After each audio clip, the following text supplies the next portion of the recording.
अध्यक्ष बाळासाहेब येतो. यांचं झालंय सगळं, तुम्ही काहीतरी कुठं ना करू नका. आयला संजू शेठ, राजकारणाच्या पायात इतका लाचार माणूस मी कधीच बघितला नाही.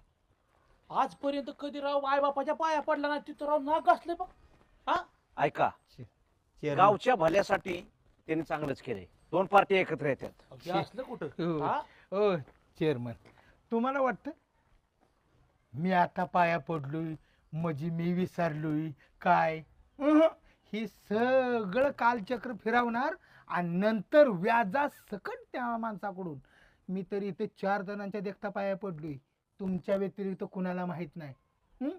पण ह्या माणसाला स्टेजवरच नाक घासाय नाही लावलं तर माझंच नाव संजू शेठ नाही. राजकारण उगच करत नाही. संजू, आपलं भलं झाल्यानंतरच तुझं ते कर, नाही तर कोण घोटाळा होऊन जाईल. कशाचं बरं? करतो व्यवस्थित. चला देवाला चला.